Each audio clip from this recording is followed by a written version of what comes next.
Good morning, everyone. Welcome to this video lecture series of wireless cellular and 4G LTE. Today, I will be going to start with module number one, lecture number one. Okay, so it means that there will be multiple lectures in this particular module. So therefore, there will not be much more confusion whenever you go for access of this particular videos or PPTs. Okay, so today we will go with the introduction to the wireless 4G LTE and it is OFDM. Okay, so but before going to start the actual part of the syllabus, I just want to show you the syllabus of the prescribed VTU and its textbook, which I am going to refer. Okay, so this is wireless cellular and LTE 4G broadband. Here totally we have 5 modules, you can see here. So I will be starting with the first module, that is key enablers for the LTE features. Okay, it's one of the basic concepts which is more required for the other sub modules. Okay, and then we will go with the fundamentals of wireless communication, or you can say how actually the wireless communication happens in practical analysis. Okay, then we will go with the module number 2, that is multi-carrier modulation, where this is one type of a modulation that is called as OFDM modulation, where in LTE, more specifically, this OFDM modulation will be used. Okay, because we have already studied various type of modulation, like in analog modulation, we have amplitude, frequency, and phase. And similarly, when you go for the digital communication, where you may have some ASK, FSK, and PSK, right? So apart from these type of modulation, here we will be more specifically, we will be more focusing on the OFDM. Okay, and this is one of the orthogonal, that is called as orthogonal frequency division multiplexing. Okay, then we will see some subcategorization of the OFDM, and after that, here we have the another topic here, which is called as an antenna. Okay, because whenever you come to a communication system, you need to study the concept of antenna. Okay, so what is antenna? Then multiple antenna transmission, how the transmissions is happening in the LTE 4G. Okay, because we all are familiar with the 4G network, right? So how actually that is happening, theoretically we will be all studying this. Okay, so in module 3, we will go with the overview and the channel structure, how the channel is designed. Okay, what are the basic things which is required for the transmission in terms of uplink or downlink. Then there is some kind of a process which is also mentioned in this particular module 3, that is where we see about how the broadcasting of channel is been done, how multicasting is done. Okay, then how HARQ or ARQ, APRE, other things are there. Okay, then coming to the module number 4, the way what we study here in the downlink transport channels, similarly, we go with the uplink channels. Okay, so it's almost like a to and fro type of a communication system, which is going to happen in LTE. Okay, and last is very simple module. It's very interesting also, that is called as management, that is radio resource management and mobility management. It is just like how you are trying to assign the resources to the LTE system and how the mobility management takes place. Mobility means the transmission of one information from information from one side to another side. Okay, so this is how we try to go for the complete all 4 modules. Then the textbook which has been prescribed by the VTU is Anurag Ghosh. Okay, so you may find the hard copy in the library, or I have already uploaded in the Google Classroom. Okay, so please go through that particular link. The textbook is available, the whole textbook is available. Okay, so no need to refer any other textbooks. Okay, this textbook is much more sufficient, which covers all the 5 modules. Okay, so with this, this is how the whole process of our system will go on. Now let us go with the module here. Okay, so wireless introduction to the wireless 4G LTE and the OFDM. Okay, how actually this particular goes. Let me share this particular textbook.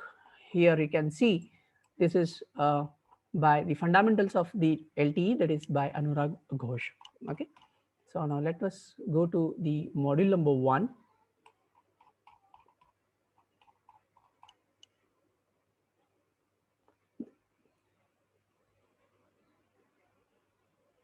Okay, that is evolution of cellular technology. Okay, we will not directly focus on about on the LTE first. Okay, because the subject is named, let us try to see how the evolution is happening since from the basic telephone which is being developed by the Graham Bell, okay, in the Bell's laboratory, from there towards the 4G, and now soon we may have 5G also. Okay, already 5G has already came into an exist.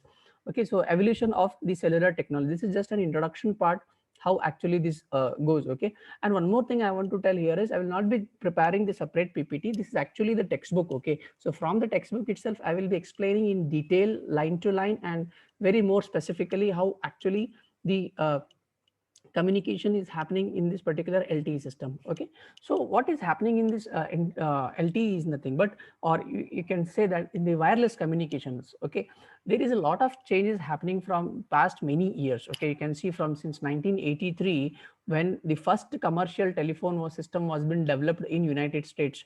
Okay, and that was called as analog services. Okay, the normal name what we call it as called as AMS. Okay, that is called advanced mobile phone services. Okay, but there is a lot of difference between the past and the present, and it may in the future. Right now, today the cell phones or the mobile phones which we are using, they all are completely digital cell phones. Okay, but the services which is been provided earlier, okay, they all are analog. So that is why the reason they call it as an analog services. Okay, where the amount of information will be flowing in through the current type. Okay, so therefore today everything it is digital, which is completely, it's like the conversion from the analog signal to the digital signal, or based on the availability, or we can say that based on the application part. Okay, so therefore around nearly in 2010, okay, there were almost to 4.8 billion mobile subscribers were there in the world. Okay, you know what do you mean by the subscribers? Subscribers are nothing but the users. Okay, so basically starting where the number of users were less, but as the subscribers go on increasing, then the number of lines automatically got increases, and then the evolution becomes expanded. Okay, so therefore in India, in the wireless penetration is more than 4 times than that of the fixed lines. Okay, so it took almost 20 years for mobile subscriber worldwide to go from 0 over to 1 billion users. Okay, this is just like a history part. Okay, where what is happened earlier. Okay, how the today's evolution or revolution in the wireless communication has been taking place. Okay, so I will just show you one graph here. Okay, which is since 1999, okay, till 2009. Now it's almost beyond 2009. The graph has almost covered in millions and trillions of mobile subscribers. Okay, now if you just go back to your previous study or your previous knowledge. Okay, like earlier we don't have much more internet facility. Right now everything is like we are completely dependent on the internet. Okay, so earlier we used to have the dial-up connections, we used to have the broadband, that is more specifically like your BSNL exchange. Okay, because BSNL is one a telephone company, okay, which provides the whole telecommunication system and telecommunication services. Okay, now what type of services we will see further, but make sure that the first thing which was started was from like fixed lines. Okay, and this graph indicates the global growth of mobile communication. Okay, where you can see the internet, you can see the broadbands, and land phones were there. Okay, walkie talkies were there. So this is how the development of the mobile communication takes place. Okay, but our focus will not be more on the previous concepts. Okay, now why we are trying to go for the study of evolution of LTE? Okay, what do you mean by the word called as LTE? Okay, if you just look at your mobile phone, okay, there you can see at the top right corner, you may see it is written as olt. Sometimes it has the VOLTE written, or sometimes they simply write is that LTE. Okay, or else you just open your back cover of your mobile phone and you can see there in the sim slots. Okay, there also you can see that it is a 4G LTE.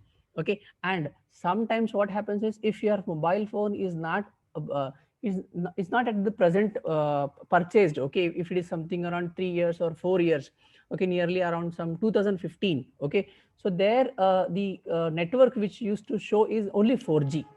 Okay, it is to three some like 3G or 4G type of a network. Okay, as the advancement has growth has been taken place in the mobile equipment is nothing but inside the mobile phone. Okay, so it has been changed to volt. Okay, so that is why what things have made us to make use of LTE system, that is what the whole study will be. Okay, and please remember that the word LTE stands for long term evolution, because this is the one word which we may don't know. Okay, because only LTE means like what is actually there inside the LTE. Okay, and the more important thing is which technology is made used in this particular LTE system. Okay, so that is what in this particular chapter we are trying to see how the mobile communication system has been evolved. Then we'll try to brief out the history of the communication, then try to trace the evolution of cellular system. Trace is nothing but from 1G to 4G. Okay, 4G or 4.5G, sometimes it's like a 1G, 2G, 3G, 3.5G and 4G. Okay, and after 4G they may also term it as LTE system, or you can say that for 4G only you can see as an LTE system. Okay, and there are some standards which are there for this particular LTE system. Okay, due to the current development. Okay, or you can say that the state of art is nothing but how you are trying to modify the system by looking to the traditional system or the conventional system. Okay, and then how you are trying to make it market. Okay, and what are the technical requirements which are used in the development of that particular system or mobile phone. Okay, and then along with that how you are trying to increase the performance of the system. Okay, now you may by defaultly everyone can simply categorize or classify the performance of the 3G technology and 4G technology, right? Now, even though I'll just give you an example, because we are much more familiar with the 4G, right? Our 4G is it's a data call. Okay, it's a completely data call, because when this 4G has come, we know about the Geo, right? So many people switch to Geo network. Okay, now what is Geo now? The Geo is a 4G network. Okay, so before Geo, there were no other there were no other क्या बोलते हैं उसको, subscribers, or you can say the operators were there, like because we have Vodafone, Airtel. Okay, then other companies are there, but they do not provide the 4G. But Jio was the one which provided the 4G technology, right? Now what is that? That is a data call. Okay, or you can say as it is an internet call. Okay, it's not a normal call. Okay, there is a lot of difference between a normal call and an internet call, or you can say as a data call. Okay, because whenever you call to the another person by making use of a 4G, it's a data call. Okay, that is what the Geo used to make use of, and it is completely internet based call. Okay, so therefore that is what the market or the technical requirement has set forth for the development of 4G. Okay, and how you are trying to increase the performance, or how you say that the performance of the 4G is more superior than 3G. Now you can measure in terms of the data rate. Okay, how fast it is. Okay, so now if I say that make use of a 3G technology internet and use, then we may feel irritated because the speed is very low. Okay, now 4G, it's like fine, now everybody is making use of 4G. But when actually the 5G comes, okay, because nowadays the mobiles are also 5G mobile phones. Okay, we may soon switch from 4G to new mobile phone, or that is 5G, because the speed of the mobile phone of that particular internet will be more. And now what has made that? It is all spectrum. It means that we will completely dependent on the spectrum. Here is the main topic of the discussion is spectrum. Because, and what do you mean by the spectrum? Spectrum is nothing but it is just a range of frequencies. Okay, over a wide range of frequency you may have a lot of options, so that you can easily access for LTE. And there is another important thing which we will learn is nothing but it's a migration strategies. Okay, migration is nothing but it's a kind of a mobility, moving from the one strategy to another strategy, such that you can easily deploy the LTE systems. Okay, so this is just the overview of the whole LTE system. Okay, now the name of the subject itself is called as a broadband. Okay, wireless broadband and 4G LTE. Okay, how this has been evolved. Okay, Now, if anyone asks the question about, say something about the telecommunication, okay, see here, this subject completely belongs to the telecommunication, okay, it's a part of communication, okay, but the involvement of the electronics is will not be highlighted more, but more specifically, they will highlight about the communication, okay. If the question is asked about how actually the communication takes place, okay, from where it has been come, okay, this is the basic things, okay, and who is the person who has developed that particular telephone, and from where it has been started, okay. I may share you some more important slides of how the communication takes place, okay. Now let us see about how actually this has begun, okay. So before coming into the modern mobile communications, okay, there were no mobile phones, okay, there were only the normal radio phones, okay, there were normal only land phones, okay. So if I just take you back to the basic concepts of the mobile communication, right, there was one person, right, the experimental design which was being developed was the Graham Bell, okay. So how actually he has done that is nothing but by making use of a tuning fork, okay. You know what do you mean by the tuning fork we use in the physics lab, right? So that particular tuning fork is been hit, and when when he see some kind of oscillations, or when he brought that particular to one wire, okay, conducting wire, okay, so he saw that there is a small movement, or there is a small fluctuations in the signal, okay, and he has made use of some acid, okay, or you can say some acidic solutions, okay. The name of that particular acidic solution is not mentioned properly in the textbooks, okay, but still you can go through that. He has made use of some particular acidic solutions, where there he can see the actual flow of current, okay. So from there the actual communication started, okay, and it has led to the wireless communication which we are making use of nowadays, okay. Now how actually the origin of radio communication has been done, okay, so it is being traced by the Marconi, okay. You know who is that Marconi? He is a one of the important scientist during that particular days, who has invented and been awarded his patent, okay. He has done the patency that some or the other day there will be some kind of communication which will be going to take place through a telegram, okay. We have a telegram app, right, that is completely different, okay. Telegraph is also different, okay. So therefore telegraph or telegram, people used to have the telegram earlier, okay. There were no land phones or mobile phones, okay. So earlier was like it was been started with the telegram is not, and there is one more thing which is nothing but it's called as a Morse code, okay. You may have heard this particular word called as a Morse, okay. Morse codes are they are some kind of a codings where based on that particular code alphabets were generated, okay. So this person, that is Marconi, has been invented and done a kind of a patent for wireless telegraphy in 1897, okay. And at the same time he was not the alone person who was doing the invention, okay. So along with that there was a Nikola Tesla, and you know who is this Tesla, okay, who has been identified for the development of that bulb. You can say that Tesla, or you can say that the EMF or magnetic field which is used for the development of that particular electricity part, okay. So therefore Nikola Tesla and Jagdish Bose and the Alexander, they also demonstrated the radio communication, and controversy persists about who could claim to be the true inventor of radio, okay. It means that many persons were involved in this particular radio communications, okay. So of the first verifiable, the transatlantic radio transmission, it was made in 1902, and the voice signals were transmitted across the Atlantic for the first time in 1950, okay. So this is how you have to remember the things which has been started from earlier to this particular evolution of mobile phones, okay.